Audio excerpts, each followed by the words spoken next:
इस science fiction कहानी की शुरुआत होती है उस समय को दिखाते हुए जब पृथ्वी पर एप्स रहा करते थे। इंसान अभी तक डेवलप नहीं हुए होते हैं और होमो सेपियंस में भी कन्वर्जन नहीं हुआ था। वो सारे एप्स जो धरती पर मौजूद होते हैं वो शाकाहारी थे, यानी कि उन्हें जानवरों को मारकर मांस खाना इसके बारे में आइडिया ही नहीं था। जिससे ये पता चलता है कि शुरुआती दौर में उन्हें ज्यादा दिमाग ही नहीं होता कि वो प्रोसेस कर पाए और ये आइडेंटिफाई कर पाए कि वो रिसोर्सेस इकट्ठा कर सकते हैं बड़ी आसानी से। शाकाहारी होने के कारण एप्स बहुत बुरी तरीके से मर रहे होते हैं। कई सारे जो जंगली जानवर थे वो कभी कभी इन सारी एप्स पर हमला करके इन्हें मारने लग जाते। इन एप्स के पास तो अपने प्रोटेक्शन के लिए भी कोई साधन नहीं होता।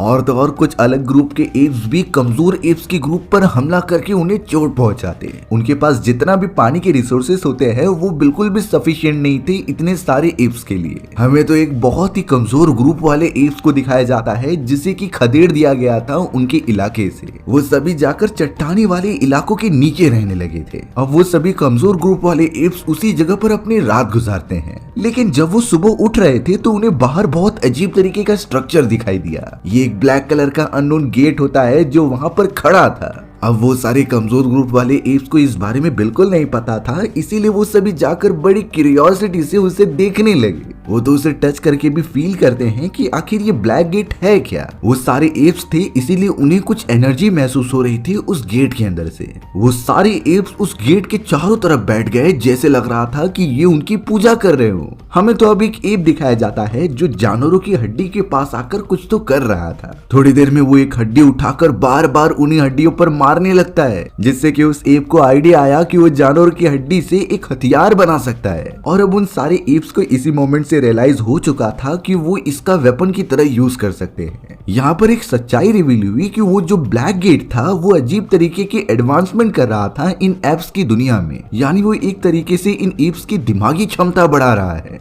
ये बातें एप्स को बिल्कुल भी नहीं पता कि ये ब्लैक गेट आया कहाँ से और ये क्या कर रहा है। लेकिन फिलहाल एप्स को अपना वेपन मिल चुका है और वो वही जानवरों की हड्डी से दूसरे जानवरों का शिकार करने लगे थे। धीरे धीरे जो सारे एप्स शाकाहारी होते हैं वो मांसाहारी में कन्वर्ट हो गए और इससे उनके खाने की कमी एकदम से पूरी होने लगी। वो सभी एप्स मिलकर अलग अलग जानवरों को मारते और उनका मांस बड़े मजे से खाते। अब तो उन सारे वीक एप्स के पास वेपन्स मौजूद थे तो वो अपने से स्ट्रॉन्ग ग्रुप्स को भी हरा दे रहे थे। उन स्ट्रॉन्ग ग्रुप के लीडर्स को मारने के बाद सभी एप्स एक साथ मिल जाते हैं और साथ में मिलकर डेवलपमेंट करते हैं। ऐसा लग रहा था कि वो ब्लैक गेट इन सभी के मानसिक विकास के लिए भेजा गया है। धीरे धीरे एप्स विकसित होते चले गए और होमो सेपियन में बदल गए और इतने सालों बाद आज प्रेजेंट का समय है जहाँ पर इंसानों ने अपने दिमाग यूज करके बहुत सारी टेक्नोलॉजी डेवलप कर ली है। ये समय था 21st सेंचुरी का। इंसान इतने ज्यादा एडवांस हो चुके थे कि वो चांद तक पहुंचने के लिए बड़ी बड़ी स्पेसशिप बना लेते हैं, यानी कि कुछ ही सेकंड्स के अंदर चांद तक पहुंचा जा सकता था। अंतरिक्ष के अंदर और भी प्लैनेट्स को एक्सप्लोर करने के लिए सारे प्रोसेस चालू कर दिए गए थे। उन्होंने तो अपना बहुत ही बड़ा स्पेस स्टेशन भी बनाया था जहां से वो अंतरिक्ष में होने वाली सारी चीजों के ऊपर अपनी निगरानी रखेंगे। इससे ये पता चलता है कि इंसानी सभ्यता कितनी जल्दी विकसित हुई है। कई साल पहले तो होमो सेपियंस को ये आइडिया भी नहीं था कि वो इतने दूर तक किसी से बात कर पाएंगे, यानी कि टेलीफोन लाइंस और मोबाइल नेटवर्क का इजाद भी नहीं हुआ था। और अगर कंपेयर किया जाए तो ये एक रेवोल्यूशनरी प्रोडक्ट है। इसी तरीके से कई सारी रचनात्मक डेवलपमेंट्स हुई हैं। अब तो हमें फ्लॉयड नाम का एक ऑफिसर दिखाया जाता है जो कि मून मिशन पर जाने के लिए कुछ डिस्कशन कर रहा था। फ्लॉयड तो सीधा अपने असिस्टेंट को इस मिशन के डॉक्यूमेंट प्रोवाइड करने चला गया और इस मिशन में काम करने वाले बाकी मेंबर्स से कुछ इंपॉर्टेंट मीटिंग करने लग जाता है। इस मिशन के सारे मेंबर्स कुछ रशियन थे तो कुछ जर्मन, जिनके पास काफी क्रिटिकल मिशन कंप्लीट करने के अच्छे एक्सपीरियंस होते हैं। फ्लॉयड तो अब उन सभी के साथ ही बैठकर मिशन के बारे में डिस्कशन करने लगा। एक जर्मन एस्ट्रोनॉट तो फ्लॉयड से पूछ रहा होता है कि मून पर मौजूद अमेरिका के बेस सेंटर में कोई महामारी फैल चुकी है, लेकिन फ्लॉयड उस जर्मन एस्ट्रोनॉट का कोई सवालों का जवाब नहीं देता और उससे चेंज कर देता है। और इसी पॉइंट से सभी को लगने लगा था कि अमेरिका के मून बेस कैंप पर जरूर महामारी फैल चुकी है, पर उन्हें क्या पता कि अमेरिकी सेना ये खबर जानबूझकर फैला रही है। हमें तो अब फ्लॉयड दिखाया जाता है जो एक छोटे स्पेसशिप से होते हुए कुछ एस्ट्रोनॉट्स और सभी साथियों के साथ मून के बेस कैंप पर चला गया था। ये बेस कैंप अमेरिकी सेना द्वारा बनाया गया होता है रिसर्च के लिए। फ्लॉयड यहाँ पर कुछ अपने सीनियर मेंबर्स के सामने एक बहुत ही इंपॉर्टेंट बात कर रहा था। उसने कहा कि हमारे बेस कैंप के अंदर हमने एक बहुत ही अजीब तरीके का आर्टिफैक्ट पाया है, यानी मून के सरफेस पर उन्हें एक अननोन ऑब्जेक्ट मिला है और इसी ऑब्जेक्ट के ऊपर उनकी रिसर्च जारी थी। अमेरिका वाले बिल्कुल नहीं चाहते थे कि इस ऑब्जेक्ट के बारे में किसी और देश को पता चले,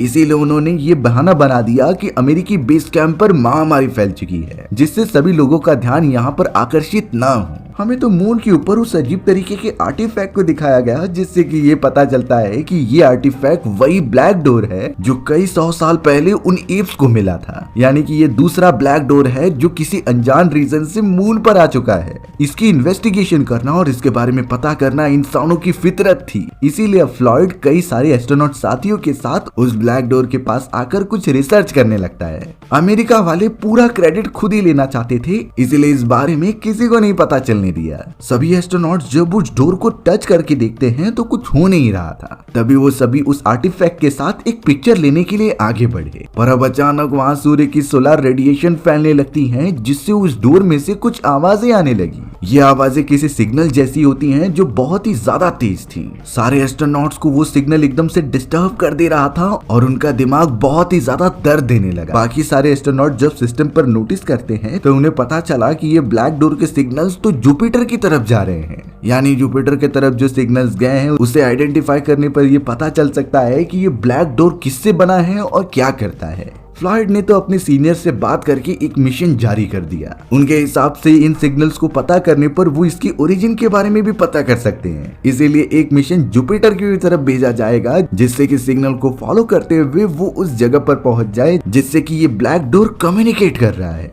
कई महीनों तक उस मिशन पर काम किया गया और यहाँ पर 2 साल बाद जुपिटर मिशन जारी कर दिया जाता है। एक बहुत ही एडवांस स्पेसशिप बनाई गई जो जुपिटर तक ट्रेवल करेगा इस सिग्नल को डिटेक्ट करते हुए। सारी इंफॉर्मेशन स्पेस ऑर्गेनाइजेशन के स्पेस सेंटर को मिलती रहेगी, पर आखिरकार उन्हें सिग्नल के थ्रू जुपिटर पर ऐसा क्या मिलेगा जो पूरी इंसानी सभ्यता का इतिहास ही बदल देगा। ये सारी चीजें हमें कुछ ही सेकेंड्स में पता चलेंगी। अब हमें यहाँ पर डिस्कवरी नाम की एक बहुत ही बड़ी स्पेसशिप दिखाई जाती है जो कि 19 सारे अमेरिकी द्वारा बनाई गई थी और ये जुपिटर की तरफ जा रहा था सिग्नल्स को डिटेक्ट करने के लिए। उस स्पेसशिप का स्ट्रक्चर बहुत ही एडवांस था और सारी हाईटेक गैजेट्स उसके अंदर इंक्लूड किए गए थे। अब हमें यहाँ स्पेसशिप के अंदर 2 एस्ट्रोनॉट दिखाए जाते हैं जिनका नाम डेव और फ्रैंक था। बाकी सारे उनके टीममेट स्लीपिंग पॉड में मौजूद हैं जो कि जुपिटर पर पहुंचने के बाद ही उठेंगे। क्रायो स्लीप में जाने से स्पेसशिप पर जो भी रिसोर्सेज होते हैं उनका कंजम्पशन कम होता है, तो ये उन सभी के लिए बहुत अच्छा हुआ करता था। लेकिन एक चौंकाने वाली बात ये होती है कि डेव और फ्रैंक को अमेरिकी ऑर्गेनाइजेशन वालों ने बिल्कुल भी आर्टिफैक्ट के बारे में नहीं बताया था। उन्हें तो मिशन का एक्चुअल गोल भी नहीं पता होता कि वो जुपिटर पर जा क्यों रहे हैं। ये पूरा मिशन एकदम सीक्रेटली किया गया ताकि किसी दूसरे कॉन्टिनेंट को भी ना पता चले कि उन्हें मून की सरफेस पर आर्टिफैक्ट मिला है और वो उसी की जांच करने के लिए जुपिटर पर जा रहे हैं। डेव और फ्रैंक तो इसे अपना कर्तव्य समझते थे, इसीलिए वो अपने मैनेजमेंट की सारी बातें मानने लगे। उनके स्पेसक्राफ्ट में एक बहुत ही एडवांस सुपर कंप्यूटर यानी कि एआई लगा हुआ था। ये अब तक का सबसे बेस्ट सुपर कंप्यूटर होता है जो इंसानों की तरह हाव भाव रखता है और उनसे कई गुना अच्छे डिसीजंस लेता है, जिससे कि एस्ट्रोनॉट्स की मदद होती थी। इस सुपर कंप्यूटर को कई क्रिटिकल मिशन में भी यूज किया गया था जो एक बेस्ट डिसीजन मेकर की तरह काम करता है। डेव और फ्रैंक यही एक्सपेक्ट कर रहे थे कि ये सुपर कंप्यूटर उनका भी साथ दे और वो सभी बहुत अच्छी तरीके से मिशन को कंप्लीट करके वापस चले जाएं। धीरे धीरे उनका स्पेसशिप आधे रास्ते से ज्यादा तय कर चुका था और अब जुपिटर तक पहुंचने के लिए कुछ ही महीने बाकी हैं। डेव और फ्रैंक सारे रिपोर्ट्स कलेक्ट कर रहे होते हैं, लेकिन तभी वो सुपर कंप्यूटर फ्रैंक को एक बात बताता है। उसने कहा कि बाहर मौजूद एक रिसीवर एंटीना के अंदर कुछ खराबी आ चुकी है। उसे अगर जल्द से जल्द ठीक नहीं किया गया तो शायद ये आगे चलकर बड़ी प्रॉब्लम बन सकती है। फ्रैंक ने जब इंटरनल सिस्टम से एंटीना की खराबी को चेक किया तो उसके हिसाब से तो एंटीना अच्छे से काम कर रहा है, सारे सिग्नल्स प्रॉपर मिल रहे थे। फ्रैंक ने ये सारी बातें डेव से भी डिस्कस की और फिर जाकर वो सुपर कंप्यूटर को वापस से बताते हैं। लेकिन सुपर कंप्यूटर बार बार यही कह रहा था कि एंटीना में जरूर कोई प्रॉब्लम है, उसे ठीक करना जरूरी है, नहीं तो ये क्रिटिकल कंडीशन में आकर ब्लास्ट हो सकता है। फिर उसके बाद वो कोई भी कम्युनिकेशन पृथ्वी वालों से स्थापित नहीं कर पाएंगे। इसी वजह से अब फ्रैंक और डेव कोऑर्डिनेट करके बाहर की तरफ जाते हैं और उस एंटीना को चेक करते हैं। कई सारे टेस्ट करने के बाद भी उस एंटेना में कुछ खराबी नहीं मिलती, जिससे कि वो चौंक जाते हैं कि सुपर कंप्यूटर इस तरीके से गलत इंफॉर्मेशन क्यों दे रहा है। डेव और फ्रैंक अब अंदर आ जाते हैं और इस बार में सुपर कंप्यूटर को बताते हैं। उन्होंने साफ साफ कह दिया था कि हमने सारे टेस्ट कर लिए हैं पर कम्युनिकेशन एंटेना में कोई खराबी नहीं। पर वो सुपर कंप्यूटर तो उनकी बात मान ही नहीं रहा था। उसके हिसाब से मशीन्स कभी गलत नहीं हो सकती इंसानों की तरह, और उसने जो भी कहा है वो सही हो सकता है। वो एंटीना खराब है, उन्हें और अच्छे तरीके से चेक करना पड़ेगा। डेव और फ्रैंक समझ चुके थे कि शायद ये सुपर कंप्यूटर अपने डिसीजंस ठीक से नहीं ले रहा है, जरूर इसमें कुछ खराबी आ चुकी है। तो थोड़ी डिस्कशन के बाद डेव और फ्रैंक ने ये डिसाइड किया कि वो आगे करने वाले जितने भी एक्शंस हैं उसमें इस सुपर कंप्यूटर की राय नहीं लेंगे, क्योंकि ये गलत इंफॉर्मेशन प्रोवाइड कर रहा है। तो डेव और फ्रैंक आखिरकार पावर बचाने के लिए इस सुपर कंप्यूटर को हमेशा के लिए शट डाउन करना चाहते थे। अब ये सारी बातें वो सुपर कंप्यूटर समझ रहा था। उसे इस तरीके से बनाया गया था जिससे कि वो इंसानी भावनाओं की तरह रिएक्ट करे, और उसके अंदर एक डर पैदा हो जाता है क्योंकि शट डाउन करने पर वो कुछ नहीं कर पाएगा, क्योंकि शट डाउन करने पर वो बंद हो जाएगा। इसीलिए सुपर कंप्यूटर अलग अलग साजिश रचने लगा। उसने एकदम गुस्से में आकर फ्रैंक की शूट की ऑक्सीजन पाइप ही अलग कर दी होती है, क्योंकि एक तरीके से उस सुपर कंप्यूटर के पास पूरी स्पेसशिप का कंट्रोल होता है, यानी वो जो चाहे वो कर सकता था। जब फ्रैंक यहाँ स्पेसशिप की मेंटेनेंस करने के लिए बाहर गया था, तब सुपर कंप्यूटर ने एक सेफ्टी लॉक को उससे अलग कर दिया, जिससे कि फ्रैंक अब स्पेसशिप से अलग होकर अंतरिक्ष में दूर कहीं चला जाता है। सुपर कंप्यूटर ने इनडायरेक्टली यहाँ फ्रैंक की जान ले ली थी, क्योंकि अंतरिक्ष में इस तरीके से गुम हो जाना मतलब मौत को चेतावनी देना है। सुपर कंप्यूटर सिर्फ इतना ही नहीं करता, बल्कि वो सारे एस्ट्रोनॉट जो स्लीपिंग पॉड में मौजूद होते हैं उनकी लाइफ सपोर्ट सिस्टम को ही बंद कर देता है, जिससे रिजल्ट ये निकला कि सारे एस्ट्रोनॉट्स मारे गए। सिर्फ अब स्पेसशिप पर बचा होता है डेव, जिसे कि इन बातों के बारे में पता चल गया था। डेव तो एकदम कामली इस कंडीशन को हैंडल करता है और उस सुपर कंप्यूटर से कहता है कि मैं तुम्हें शट डाउन नहीं करूंगा, तुम जैसा भी कमांड दोगे मैं उसे फॉलो करते हुए आगे बढ़ूंगा। सुपर कंप्यूटर ये चीजें सुनने के बाद डेव को कुछ नहीं करता और अपने काम करने में बिजी हो जाता है। डेव सबसे पहले बाहर मौजूद फ्रैंक की डेड बॉडी को लेने चला गया था। डेव फ्रैंक को बचा तो नहीं पाया, एटलीस्ट उसकी डेड बॉडी को उसकी फैमिली के पास तो लेकर जा सकता है। बट डेव जिस मशीन के अंदर बैठकर फ्रैंक की बॉडी को अंदर लाने की कोशिश कर रहा था, तो वहाँ सुपर कंप्यूटर अंदर आने का रास्ता ही बंद कर देता है। यानी एक तरीके से वो बहुत ज्यादा चालाक था और वो डेव को भी अंदर आने नहीं दे रहा था। डेव नहीं समझ पाता कि इसे कैसे हैंडल किया जाए, लेकिन अब यहाँ पर डेव ने बड़ी चालाकी से काम लिया और अपने फ्रेंड फ्रैंक की डेड बॉडी अंतरिक्ष में ही छोड़ देता है। डेव तो अब अपने एस्केपिंग पॉड को लेकर सीधा उस मेन गेट की तरफ जाने के बजाय एक इमरजेंसी गेट की तरफ चले जाता है। डेव का हेलमेट पूरी तरीके से डैमेज हो चुका था, इसीलिए उसे बड़ी सावधानी से काम लेना होगा। उसे एयरलॉक सिस्टम जल्द से जल्द अंदर जाकर एक्टिवेट करना होगा, तभी उसकी जान बच पाएगी, नहीं तो वो स्पेस में खींचा चला जाएगा।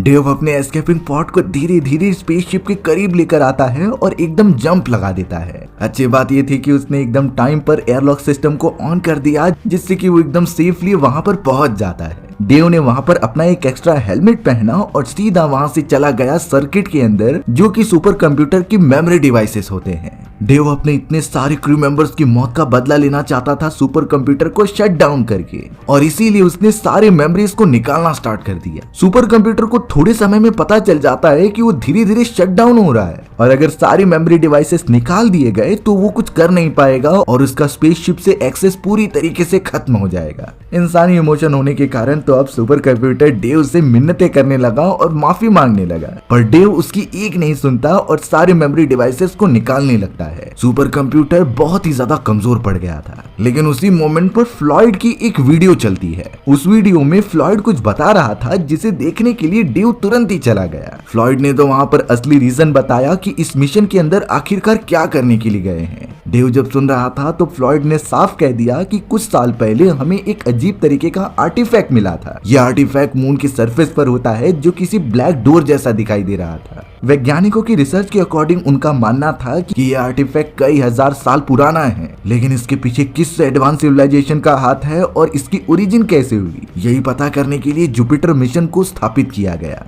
क्योंकि उस डोर से निकलने वाले सिग्नल्स लगातार जुपिटर की तरफ ट्रेवल कर रहे थे। तो इसीलिए उन्हें पता करना होगा कि आखिरकार इन सिग्नल्स का महत्व क्या है। सिग्नल्स को डिटेक्ट करते हुए जुपिटर पर जाना और इस डोर की रहस्य के बारे में पता करना, यही डेव और फ्रैंक की टीम का असली मकसद था। डेव को ये सारी चीजें बिल्कुल भी बताई गई नहीं होती और अब जाकर उसे जब ये पता चलती है तो वो बहुत ज्यादा शॉक हो गया था। डेव को अपने मिशन के गोल के बारे में पता चलने के बाद उसने सारे मेमोरी डिवाइसेस निकाल दिए, जिससे कि सुपर कंप्यूटर पूरी तरीके से बंद हो गया था। उसने अब अकेले ही कमांड संभाली और सीधा जुपिटर की तरफ बढ़ने लगा। जुपिटर अब उसके सामने दिखाई दे रहा होता है, यानी कि अब वो जुपिटर के ऑर्बिट में अपने स्पेसक्राफ्ट को स्थापित कर लेगा। लेकिन डेव पूरी तरीके से चौंक तब गया जब उसे अंतरिक्ष के अंदर वही बड़ा सा डोर दिखाई दिया जिसके बारे में अमेरिकन एजेंसीज बात कर रही थी, यानी वही अननोन आर्टिफैक्ट जिसके बारे में रिसर्च करने के लिए वो जुपिटर तक आए थे। अब उसके एंड मिशन का गोल यही था कि उस आर्टिफैक्ट के बारे में पता करना, तो वो अपनी स्पेसशिप को आर्टिफैक्ट की तरफ मोड़ लेता है। डेव जैसे ही आर्टिफैक्ट के पास पहुंचकर उसके सैंपल्स कलेक्ट करने वाला था, तभी अचानक वो आर्टिफैक्ट गायब हो गया।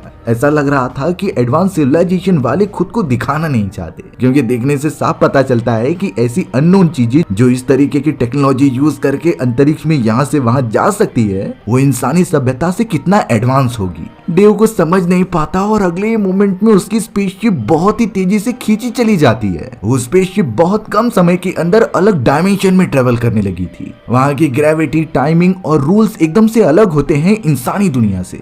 ऐसा लग रहा था कि डेव की स्पेसशिप लाइट की स्पीड से भी ज्यादा ट्रेवल कर रही है और ये एक्सपीरियंस तो वॉर्म होल के अंदर जाने के जैसा लग रहा था, जिसमें से एक गैलेक्सी से दूसरी गैलेक्सी में बड़े आसानी से जाया जा सकता है। चारों तरफ का माहौल एकदम अजीब था और उसमें अलग अलग टाइप के पिक्चर्स बन रहे थे। ये पिक्चर्स उन सारे एडवांस सिविलाइजेशंस के हैं जिनकी नजर इंसानों पर पहले से है, लेकिन आज तक उन्होंने अपने एग्जिस्टेंस के बारे में बिल्कुल भी नहीं बताया। लगातार कई मिनटों तक ट्रेवल करने के बाद तो डेव का दिमाग ही चकराने लगा। लेकिन चौंकाने वाली बात ये थी कि इतनी ज्यादा स्पीड होने के बावजूद भी डेव की स्पेसशिप को जरा भी नुकसान नहीं पहुंचा होता। भले ही लाइट की स्पीड से ट्रेवल करना पॉसिबल है, लेकिन उस हिसाब से स्पेसक्राफ्ट भी होना चाहिए। यानी एक तरीके से देखा जाए तो ये चमत्कार से कम नहीं है। अब यहाँ डेव के स्पेसशिप के दूसरे छोर पर पहुंचने के बाद उसे अलग अलग प्लैनेट के विजुअल्स दिखाए जाते हैं। ये विजुअल्स बहुत ही क्लियर और काफी अपडेटेड थे। डेव इन्हीं चीजों को एक्सपीरियंस करते हुए एक सबूत बनाने के लिए उन्हें रिकॉर्ड करने लगता है। डेव तो अब इन सारी चीजों की वजह से इतना घबराने लगा था कि वो वापस जिंदा अर्थ पर जा भी पाएगा कि नहीं। यहाँ पर आना डेव की चॉइस नहीं थी, लेकिन यहाँ से जाने की चॉइस डेव की होती है, जो जल्द से जल्द अपने घर वापस लौटना चाहता है। अब डेव जब अपने मन में ये सारी बातें सोच ही रहा था तो वो टेलीपोर्ट हो जाता है एक घर के अंदर। ये घर कुछ अजीब टाइप का लगता है, जैसे कि कोई अलग डायमेंशन में बनाया गया हो। डेव जो कि एस्ट्रोनॉट सूट पहने हुए खड़ा हुआ था, उसे अपना ओल्डर वर्जन दिखाई देता है, यानी कि वो डेव जो मिडिल एज का होता है और उससे काफी बूढ़ा हो चुका था। ओल्ड डेव तो टेबल पर बैठा हुआ होता है और धीरे धीरे खाना खा रहा होता है। दोनों के आई कांटेक्ट होते हैं, लेकिन कोई एक दूसरे को समझ नहीं पाता। अचानक ओल्ड डेव से एक ग्लास नीचे गिरकर टूट जाता है, जिसे कि वो उठाने की कोशिश कर रहा था। जवान वाला डेव उसे नोटिस करता ही है और दूसरी तरफ देखता है तो उसे एक और चीज दिखाई दी। वहां डेव का सबसे ओल्डेस्ट वाला वर्जन दिखाई देता है, जो बेड पर सोते हुए अपने मरने का इंतजार कर रहा था। ओल्ड डेव की हालत इतनी खराब हो चुकी थी कि वो हिल भी नहीं सकता और यहाँ से जा भी नहीं सकता। अचानक अब एस्ट्रोनॉट सूट पहने हुए जवान डेव यहाँ से गायब हो जाता है और उसकी जगह पे वही डोर आ चुका था। ये ब्लैक डोर ओल्ड डेव के एकदम सामने होता है, जिसकी तरफ अब ओल्ड डेव हाथ दिखाकर उसे टच करने की कोशिश कर रहा था। अब तक ये सारे एडवांस सिविलाइजेशन वाले डोर्स के नंबर 4 हो चुके हैं। पहला एप्स के यहाँ पर दिखाई दिया था, दूसरा मून पे, तीसरा जुपिटर पे और चौथा ओल्ड डेव के सामने। इससे ये साफ क्लियर हो जाता है कि कोई एडवांस सिविलाइजेशन है जो पूरी तरीके से अपने आप को रिवील नहीं करना चाहती, लेकिन इंसानों के डेवलपमेंट में मदद करना चाहती है। हजारों साल पहले एप्स की मदद करना डेवलपमेंट के लिए ये एक निशानी हो सकती है कि उनके पास पूरा प्लान रेडी है और इसी प्लान के अकॉर्डिंग इंसानी सभ्यता का डेवलपमेंट होगा और वो एक तरीके से इंडिपेंडेंट बन पाएंगे। यानी कि ये जो कोई भी एडवांस सभ्यता है वो पूरी तरीके से नहीं चाहती कि इंसान उनके ऊपर डिपेंडेंट बन जाए। वो धीरे धीरे उन्हें डेवलप कर रही है ताकि आगे चलकर ऐसी सभ्यता का निर्माण किया जाए जो कि खुद आगे चलकर सारे निर्माण कर सकते हैं। अब जैसे ही वो बूढ़ा वाला डेव उस डोर को टच करता है तो वो अचानक एकदम छोटे बच्चे में कन्वर्ट हो गया था। ये बच्चा सबसे छोटा डेव होता है जिसने अभी अभी जन्म लिया है। अचानक अब उस डोर के अंदर जाने के बाद छोटा वाला डेव टेलीपोर्ट होकर स्पेस में आ जाता है। उस छोटे वाले डेव के सामने अब पृथ्वी मौजूद थी, जहाँ इंसानी सभ्यता भले ही डेवलपमेंट कर रही है पर अभी तक उस एडवांस सिविलाइजेशन से मैच करने के लिए उन्हें काफी हजारों साल का समय लगेगा। ये जो बच्चा होता है इसे सुपर ह्यूमन कहा गया है, यानी उन एडवांस सिविलाइजेशन का वारिस जो नॉर्मल इंसान से कई गुना ताकतवर और मानसिक तौर पे काफी इंटेलिजेंट था। वो छोटा बच्चा लगातार पृथ्वी को घूरता रहता है और अंत में सीधा उसके ऑर्बिट में यानी कि पृथ्वी की जमीन पर चला जाता है, जिस मोमेंट के बाद से ही सुपर ह्यूमन की तरह ही इंसान अब पैदा होंगे आगे चलकर। यानी इंसानी सभ्यता पूरी तरीके से बदलने वाली है और वो बहुत ही ज्यादा एक्स्ट्रा ऑर्डिनरी रिवॉल्यूशन लेकर आएंगे। भले ही ये कहानी 90s में आई थी, लेकिन इसके जो सारे कॉन्सेप्ट दिखाए गए हैं वो आज तक क्लियर नहीं हो पाए। जो भी ये एक्स्ट्रा टेरिटोरियल सिविलाइजेशन थी वो क्यों नहीं अपने आप को एक्सपोज कर रही होती है और क्यों थोड़े थोड़े समय के बाद इंसानों की मदद कर रही है। डेव जब उस डोर के अंदर ट्रेवल करते हुए एक अलग ही डायमेंशन में पहुंच गया जहाँ का कॉन्सेप्ट ही अलग होता है। वहाँ पर समय बहुत अलग तरीके से काम करता था। जैसे कि हमने देखा कि डेव एक समय पर जवान है तो एक समय पर बूढ़ा होता जा रहा है। वहाँ पर उसके लाइफ के अलग अलग फेजेस दिखाए गए और अंत में डेव बूढ़ा होने के बाद एकदम से बच्चा बन जाता है जब उसने जन्म लिया था। लेकिन उस समय जन्म लेने के बाद डेव कोई नॉर्मल इंसान नहीं रह चुका था। उसके पास उन सिविलाइजेशन द्वारा दी गई ताकतें भी होती हैं, जो अब सीधा पृथ्वी पर जाकर उन्हीं ताकतों को बढ़ाने की कोशिश करेगा। ये पूरा कॉन्सेप्ट इंटरस्टेलर मूवी से रिलेट कर पाता है, क्योंकि वहाँ भी कहानी का मेन कैरेक्टर एक ब्लैक होल में जाकर किसी अलग डायमेंशन में चला जाता है। उस डायमेंशन में भी टाइम अलग तरीके से काम करता था। तो ये सारी चीजें भले ही थियोरेटिकल बातें हैं और किसी का इसके ऊपर लाइव प्रूफ नहीं है, लेकिन कहा जाता है कि हम सारे पृथ्वी के लोग किसी एक्स्ट्रा टेरिटोरियल एडवांस सिविलाइजेशन के अंडर आते हैं और उनके अकॉर्डिंग ही हम अब तक चलते आ रहे हैं। आपको इस बारे में क्या लगता है कमेंट सेक्शन में लिख देना। और अगर आपको मेरा एक्सप्लेनेशन 1% भी अच्छा लगा होगा ना तो वीडियो को लाइक एंड चैनल को सब्सक्राइब जरूर कर देना। मिलते हैं इसी तरीके की मजेदार कहानियों में, तब तक के लिए बाय बाय।